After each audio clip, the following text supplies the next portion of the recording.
شروع اللہ کے پاک اور بابرکت نام سے جو بڑا مہربان نہایت رحم کرنے والا ہے۔ نصیب ٹی وی کے دیکھنے والے تمام دوستوں کو خوش آمدید۔ پانی پی کر فوراً بولنے سے پانی جلدی ہضم ہو جاتا ہے۔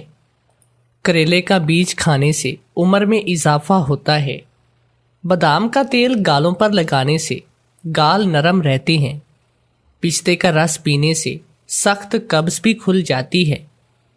جس گھر میں چمگادڑ ہوں اس گھر میں خوشیاں آتی ہیں۔ ایلو ویرا کے پتے کو آگ میں بھون کر اس کا پانی نکال کر پینے سے نزلہ کھانسی زکام ختم ہو جاتے ہیں۔ دودھ میں چند قطرے گلیسرین ڈال کر چہرے پر لگانے سے چہرہ دودھ کی طرح سفید ہو جاتا ہے۔ دل کے مریض کو زیادہ سے زیادہ سیب کھلایا کریں۔ گردوں میں پتھری کا مسئلہ ہو تو کھیرا کھانے سے پتھری ختم ہو جاتی ہے۔ اگر بلڈ پریشر ہائی ہو جائے تو مالٹا کھانے سے نارمل ہو جاتا ہے۔ آلو بھون کر کھانے سے رنگ خوبصورت ہوتا ہے۔ اجوائن کی دھنی لینے سے درد شقیقہ میں آرام ملتا ہے۔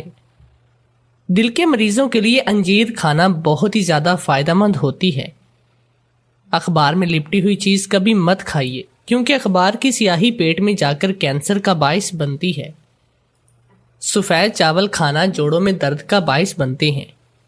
بغیر چھنے آٹے کی روٹی کھانے سے جسم میں طاقت آتی ہے۔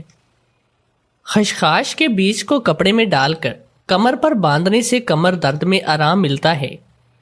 انار کے چھلکے کا چھوٹا سا ٹکڑا چبانے سے پرانی کھانسی ختم ہو جاتی ہے۔ من کے کھانے سے رنگ نکھرتا ہے۔ شام کے وقت کیلا کھانے سے سینے میں بلغم پیدا ہو جاتی ہے۔ تلسی کے پتے چبانے سے منہ کی بدبو ختم ہو جاتی ہے۔ ککر کی لکڑی چبانے سے سانس کی بیماریاں ختم ہو جاتی ہیں۔ نیم کے پتے چبانے سے دمہ کے مرض میں آرام ملتا ہے۔ گڑ کو جلا کر سونگھنے سے موٹاپا کم ہوتا ہے۔ ٹھنڈے دودھ میں شہد ملا کر کھانے سے دماغ طاقتور ہوتا ہے۔ ہاضمہ خراب ہو تو کچا شلجم چھلکے سمیت کھانے سے ہاضمہ ٹھیک ہو جاتا ہے۔ املی کا اچار کھانے سے پہلے پخانہ کھل کر آتا ہے۔ بار بار پیشاب آئے تو ہریڑ کا مربع کھا لیا کرو۔ صابن کی ٹکی پر نمک لگانے سے صابن جلدی ختم نہیں ہوتا۔ زیتون کا تیل نہار منہ 1 چمچ کھانے سے کمر میں تھکن نہیں ہوتی۔ اگر بھوک کم لگتی ہو تو 1 چمچ شہد میں کالی مرچ کا پاؤڈر ڈال کر بھوک لگنا شروع ہو جائے گی۔ کھانا کھانے سے پہلے تھوڑا سا گڑ چکھ لیں، لمبے عرصے تک جوان رہیں گے۔ اجوائن کو اگر شہد میں ملا کر کھایا جائے تو ہاتھ پاؤں کی سوجن کم ہو جاتی ہے۔ اگر سیب دوپہر کے وقت کھایا جائے تو خون میں اضافے کا سبب بنتا ہے۔ اگر الرجی کا مسئلہ ہو تو نہانے کے بعد چند قطرے سرسوں کا تیل لگائیں اور تولیے سے صاف نہ کریں، الرجی ختم ہو جائے گی۔ اگر جسمانی بیماریوں سے حفاظت چاہتے ہو تو جمعہ والے دن غسل لازمی کیا کرو۔ جوڑوں کے درد کا مسئلہ رہتا ہو تو نہار منہ 2 کیلے کھایا کریں، درد زندگی بھر کے لیے ختم ہو جائے گا۔ ماہواری کے درد کا مسئلہ ہو تو عورت کو کچے کیلے کھلانے سے درد میں کمی آتی ہے۔ شوگر کا مسئلہ ہو تو سفید چنے بھگو کر صبح کے وقت کھایا کریں، شوگر ختم ہو جائے گی۔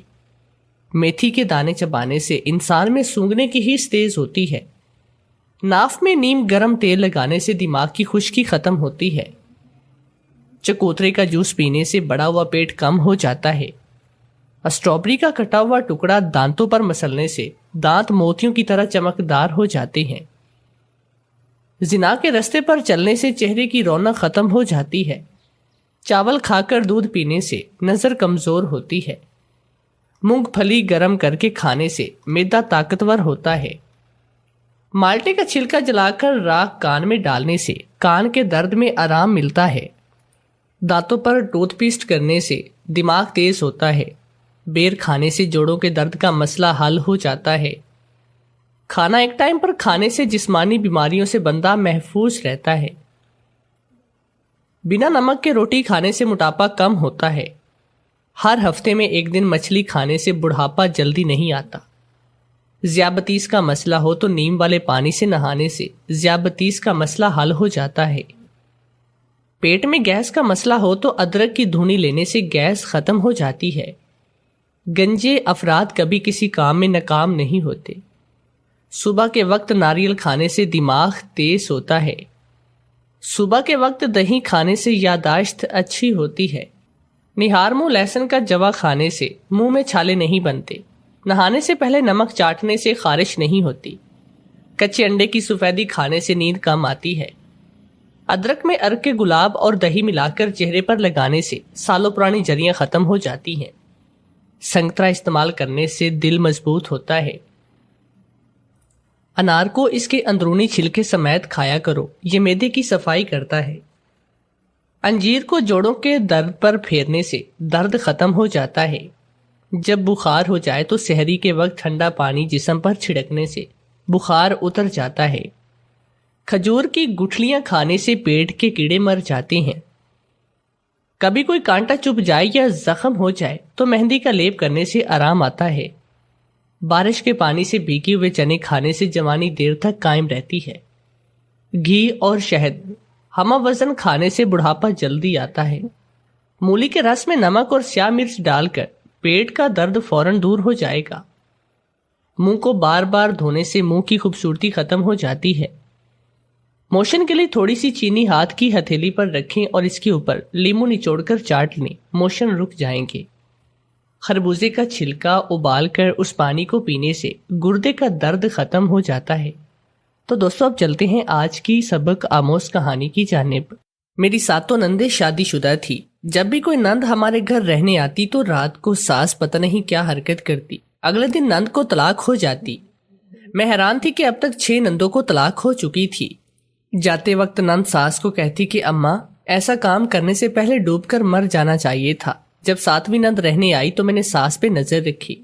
رات کے 12 بجے تو میرے پیروں تلے سے زمین نکل گئی، کیونکہ میری 7 نندیں تھی، ساتوں شادی شدہ اپنے اپنے گھروں میں خوش تھی۔ میری چھوٹی نند دعا کی شادی 6 مہینے پہلے ہوئی۔ ساتوں نندوں کی شادی کے بعد ہی احتشام کی شادی مجھ سے ہوئی۔ میرا کوئی دیور نہیں تھا، اس لیے نہ نندوں کی جھنجھٹ تھی نہ دیوروں کی جھنجھٹ تھی۔ میرا سسر بھی اس دنیا میں نہیں تھا، صرف ساس تھی جو ہر وقت اپنے کمرے میں فون پر کسی سے باتیں کرتی ہوئی پائی جاتی۔ ساری نندوں کی شادیاں غیر برادری میں ہوئی تھی، میں بھی غیر برادری میں بیاہ کر آئی تھی۔ میری شادی کو 2 ہفتے ہی گزرے تھے کہ میری بڑی نند اپنے شوہر سے طلاق لے کر گھر آ گئی۔ اس دن ماں اور بیٹی میں خوب جھگڑا ہوا تھا۔ بڑی نند نے چیخ چیخ کر اور رو رو کر اپنا برا حال کر لیا تھا۔ وہ میری ساس کو ہی مورد الزام ٹھہرا رہی تھی کہ اماں تمہاری وجہ سے میرے شوہر نے مجھے طلاق دی ہے، تم نے مجھے کسی کو منہ دکھانے کے لائق نہیں چھوڑا۔ بڑی نند کی باتیں سن کر میں حیران ہوئی۔ ساس نے ایسا کیا کر دیا تھا کہ اس کے شوہر نے اسے طلاق دی؟ ہمارا گھر حویلی نما تھا، 15 کمرے تھے۔ جب نندیں یہاں رہنے آتی تو ہر نند کا الگ سے کمرہ ہوتا، جو ان کی شادی کے بعد بھی انہی کا تھا۔ بڑی نند اپنے کمرے میں شفٹ ہو گئی۔ اس کی کوئی اولاد نہیں تھی، حالانکہ اس کی شادی کو 4 سال ہو چکے تھے۔ شام کو جب احتشام آفس سے گھر آیا تو میں نے اسے بڑی نند کی طلاق کے بارے میں بتایا۔ میرا خیال تھا کہ اسے طلاق کی وجہ معلوم ہوگی، لیکن وہ بھی انجان تھا۔ پہلے وہ ساس سے ملنے گیا تھا، پھر اس نے نند سے بات چیت کی، لیکن دونوں نے طلاق کی کوئی وجہ نہیں بتائی، یا پھر بتانا ہی نہیں چاہتی تھی۔ احتشام نے مجھے سختی سے ٹوک دیا کہ تمہیں سنگن لینے کی کوئی ضرورت نہیں، تم اپنے کام سے کام رکھو، تجسس میں پڑو گی تو گھر میں بدمزگی پیدا ہوگی، تم اس سب سے دور رہو۔ میں نے اس کی بات مان لی اور نند یا ساس سے اس حوالے سے کوئی بات نہ کی۔ اگر بڑی نند کے شوہر نے اسے طلاق دی تو یقیناً اس کا بھی کوئی قصور ہی ہوگا۔ چند دن گزرے تھے کہ میری نند دوسری طلاق لے کر گھر آ گئی۔ آتے ساتھ ہی اس نے بھی ماں سے خوب جھگڑا کیا، بہت روئی اور پیٹی تھی۔ اپنی طلاق کا الزام میری ساس پر لگایا تھا، لیکن ساس نے اپنی صفائی میں کچھ بھی نہیں کہا۔ ایسا لگتا تھا جیسے اس سے نندوں کی طلاقوں کی پرواہ نہ تھی۔ میں اپنے شوہر کے حکم پر عمل کر رہی تھی، ان سب سے لاپرواہ رہتی تھی، جیسے مجھے ان کی طلاقوں کا علم ہی نہ ہو۔ میں نے اپنے کان بند رکھے ہوئے تھے، لیکن سوچتی ضرور تھی کہ آج 2 نندیں طلاق لے کر گھر آئی ہے، کل کلاں کو تیسری نند بھی طلاق لے کر آ سکتی ہے۔ اور پھر ہوا بھی وہی تھا، میری تیسری نند بھی شوہر سے طلاق لے کر گھر آ گئی۔ اس کا رد عمل بھی پہلی نندوں جیسا تھا۔ میری ساس جو ان خوبصورت اور تھی، ان کی رنگت دودھ کی طرح سفید تھی۔ 50 سال کے قریب ہونے کے باوجود اس کے سر میں ایک بھی سفید بال نہیں تھا۔ وہ اتنی فیشنیبل تھی کہ ہم عام لڑکیوں کو بھی فیشن میں پیچھے چھوڑتی. ہر دوسرے تیسرے دن وہ نیا اور مہنگا اور نیا سوٹ زیب تن کرتی تھی. ہمارے گھر میں ایک نوکرانی تھی جس کا میں کام کاج میں ہاتھ بٹاتی. تینوں نندیں اپنے اپنے کمرے میں عدتیں گزار رہی تھی اور وہ بے حد اداس رہنے کے ساتھ ساتھ روتی بھی رہتی تھی. ایک دن مجھے تیسری نند سے بات کرنے کا موقع ملا تو میں نے اس سے پوچھا کہ تمہیں کس وجہ سے طلاق ہوئی ہے. میرے پوچھنے پر اس نے غصہ تو نہیں کیا، لیکن اس نے ٹالتے ہوئے کہا کہ چھوڑو کوثر، تم پوچھ کر کیا کرو گی، بس اللہ سے دعا کرو کہ میری باقی بہنوں کو طلاق نہ ہو، وہ اپنے اپنے گھروں میں خوش رہیں. کوئی تو ایسی بات تھی جو وہ مجھے نہیں بتانا چاہتی تھی. تینوں نندیں میری ساس سے بھی زیادہ بات چیت نہیں کرتی اور ساس تو ان سے ایسے لاپرواہ تھی جیسے اسے ان تینوں کی زندگیاں برباد کرنے سے ذرا بھی فرق نہیں پڑا. وہ اپنی زندگی میں خوش اور مست تھی. وہ تھا اس کا فیشن اور اس کا موبائل فون. اسے کھانا پکا پکایا مل جاتا. وہ گھر کے کاموں میں ذرا بھی دلچسپی نہ لیتی، البتہ اپنے کمرے کی صفائی وہ خود کیا کرتی تھی. ایک رات میں کچن سے احتشام کے لیے پانی لینے جا رہی تھی. اچانک مجھے ساس کے کمرے سے اس کے ہنسنے کی آواز سنائی تھی.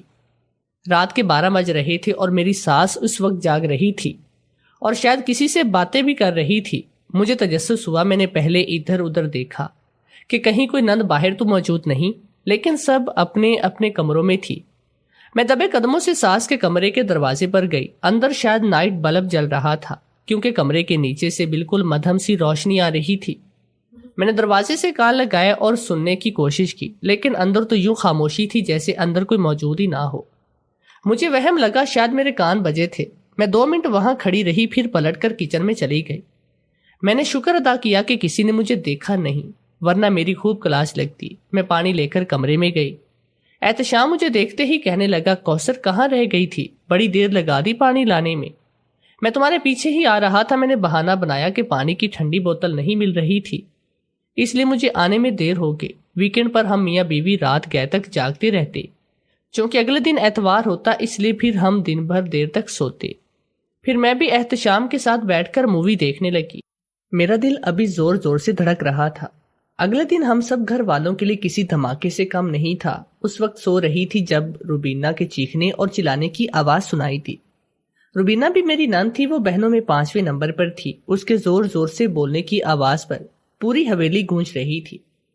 میں اٹھ کر جانے لگی تو احتشام نے مجھے روک دیا. کہنے لگا، تم یہیں بیٹھو، میں دیکھتا ہوں کیا ماجرا ہے. احتشام کے جانے کے بعد میں واش روم میں گھس گئی. تھوڑی دیر کے بعد میں واش روم سے باہر آئی تو احتشام بھی کمرے میں آ چکا تھا اور سر پکڑ کر بیٹھا ہوا تھا. اس کے چہرے پر غصہ اور سنجیدگی کے ملے جلے تاثرات تھے. میرے پوچھنے پر وہ غصے سے کہنے لگا، وہی بات ہے جو میری پہلی تینوں بہنوں کے ساتھ ہو چکی ہے.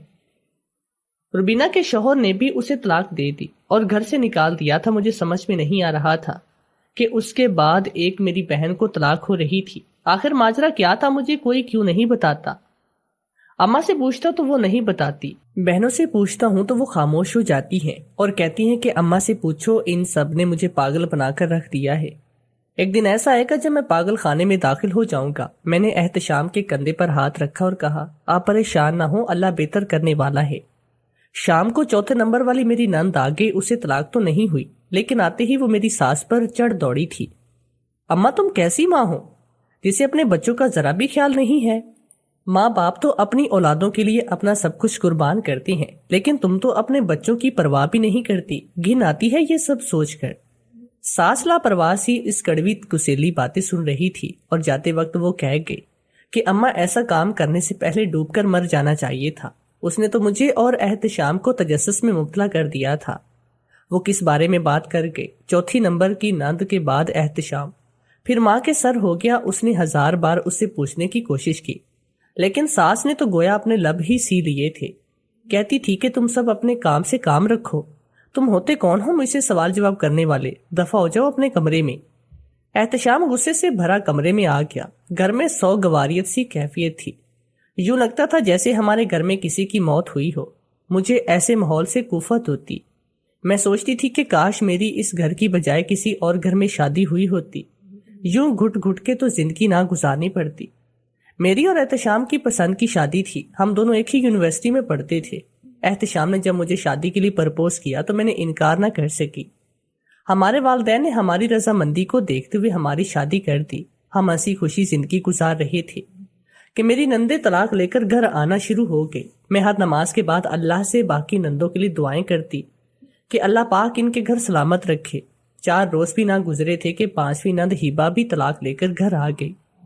آتے ہی وہ اپنے کمرے میں بند ہو گئی اور وہ بہت روئی تھی، یہاں تک کہ اس نے خودکشی کرنے کی بھی کوشش کی۔ اگر بر وقت میری باقی نندے اسے انتہائی اقدام اٹھانے سے نہ روکتی تو ہیبا نے بلیچنگ پی لینا تھا۔ گھر میں کہرام مچا ہوا تھا، محلے والے الگ سے باتیں بنا رہے تھے۔ میں چند عورتوں کو یہ کہتے ہوئے سنا تھا کہ جیسی ماں ویسی ہی بیٹیاں، اس لیے ان کے گھر نہیں بس رہے۔ یہ سننے کے بعد تو مجھے اپنی ساس کا کردار ہی مشکوک لگنے لگا تھا، ورنہ لوگوں کو اس کے بارے میں ایسے کومنٹس کرنے کی کیا ضرورت تھی۔ ایک دن میں احتشام کے ساتھ شاپنگ کے لیے بازار گئی۔ وہاں ہمارے ہی محلے کی چند عورتیں خریداری کے لیے آئی ہوئی تھی۔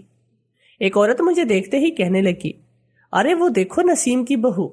میں نے کن اکھیوں سے دیکھا تھا۔ دوسری میری طرف دیکھ کر تنفر سے کہنے لگی، جیسی ساس ہے یقیناً بہو بھی وہ ویسی ہی ہوگی۔ توبہ ہے، ہم تو اس محلے سے نکلنا کے سوچ رہی ہیں۔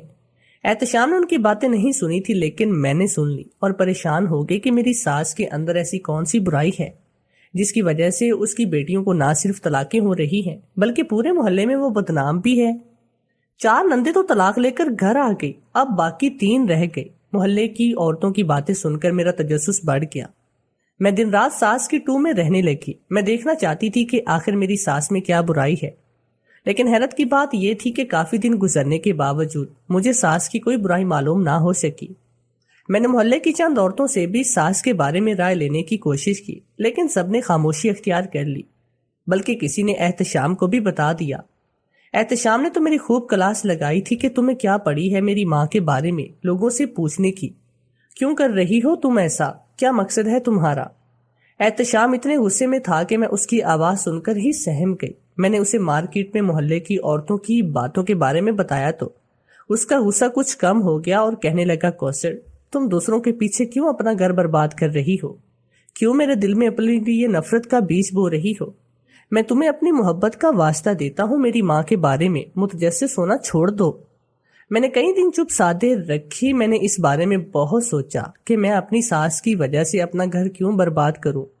وہ جیسی عورت بھی ہے مجھے تو کچھ نہیں کہہ رہی، میں تو اپنی زندگی اور اپنی دنیا میں خوش ہوں۔ میں نے احتشام کے دل میں جگہ بنانے کے لیے متجسس ہونا چھوڑ دیا۔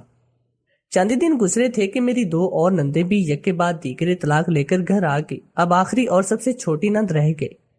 محلے میں مشہور ہو چکا تھا کہ یہ طلاق یافتہ عورتوں کا گھر ہے۔ جب کبھی میرا محلے کی عورتوں سے سامنا ہوتا تو مجھے بے حد شرمندگی ہوتی۔ عورتیں مجھے دیکھ کر چہ مگویاں کرتی تھی۔ ایک رات میری آنکھ کھلی تو مجھے کمرے میں گھٹن کا احساس ہوا۔ سردیوں کا اختتام ہو رہا تھا، شاید اسی وجہ سے موسم میں تبدیلی آ رہی تھی۔ احتشام گہری نیند سو رہا تھا۔ میں تازہ ہوا کھانے کی غرض سے کمرے سے باہر نکل آئی۔ بڑے سے صحن میں ٹہلتے ہوئے میں نے ساس کے کمرے کی طرف دیکھا تو میں ٹھٹک گئی۔ ساس کے کمرے کی لائٹ جل رہی تھی۔ اس وقت رات کا 1 بج رہا تھا۔ میری نندیں اپنے اپنے کمروں میں سو رہی تھی۔ ایک بار پھر میرے اندر تجسس جاگ اٹھا۔ اس سے پہلے کہ میں ساس کے کمرے کی طرف قدم اٹھاتی، احتشام کی آواز سنائی دی، کوثر باہر کیا کر رہی ہو؟ میں پلٹ کر احتشام کی طرف گئی اور کہنے لگی، دراصل نند کے دوران مجھے کمرے میں گھٹن محسوس ہو رہی تھی، اس لیے میں تازہ ہوا کھانے کے لیے باہر آ گئی۔ آپ چلے، میں ابھی آتی ہوں۔ احتشام کے جانے کے بعد میرے منہ سے طویل سانس نکل گیا۔ شکر ہے کہ میں ساس کے کمرے کی طرف نہیں گئی، ورنہ رات کو ہی میری کلاس لگ جاتی۔ تھوڑی دیر ٹہلنے کے بعد میں واپس کمرے میں چلی گئی۔ احتشام جاگ رہا تھا، پھر ہم صبح تک باتیں کرتے رہے۔ مزید کچھ دن گزرے تھے کہ میری سب سے چھوٹی نند آ گئی۔